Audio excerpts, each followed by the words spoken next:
Hi friends, तुम्ही जर share मार्केटमध्ये एकदम नवीन असाल आणि तुम्ही जर इथे फक्त प्रॉफिट आणि प्रॉफिटच कमवण्यासाठी आला असाल, तर आज मी तुम्हाला असा एक चार्ट पॅटर्न सांगणार आहे, ज्यामध्ये तुम्हाला फक्त प्रॉफिट आणि प्रॉफिटच होणार आहे. तर हा जो चार्ट पॅटर्न आहे, तो अगदी तुमच्या समोरच आहे. परंतु जर तुम्हाला हा पॅटर्न पूर्ण शिकायचा असेल, तर तुम्ही नक्कीच सांगेल. पण त्यापूर्वी कृपया माझ्या चॅनलला सबस्क्राईब करा, लाईक करा आणि शेअर आणि कमेंट करायला नक्की विसरू नका. तर हा जो पॅटर्न आहे तो आहे मॉर्निंग स्टार चार्ट पॅटर्न. इथे आपण पाहू शकता, इथे ही जी कॅन्डल आहे, ही रेड कॅन्डल आहे आणि इथून एक छोटी ग्रीन कॅन्डल झाली आहे, परंतु इथून डाऊन ट्रेड चालू होतो. तर हे आपण पाहिले की इथून इथपर्यंत डाऊन ट्रेडच चालू झालेला आहे. परंतु इथे एक डोजी कॅन्डल झालेली आहे. ह्याची बॉडी एकदम स्मॉल असते किंवा बॉडी नसते, फक्त प्लस सारखं चिन्ह असतं. हे पहा, हे ही डोजीच आहे.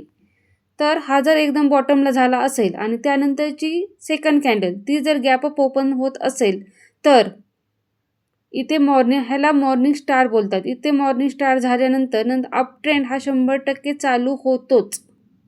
आणि आपण इथे पाहू शकता, इथून हा अप ट्रेंड चालू झालेला आहे तो इथपर्यंत. तर आपण शेअर जर इथे बाय केला किंवा इथे बाय केला आणि इथे रेड कॅन्डलच्या क्लोजिंगला जर सेल केला, तर आपल्याला प्रॉफिट हा 100% होणारच आहे.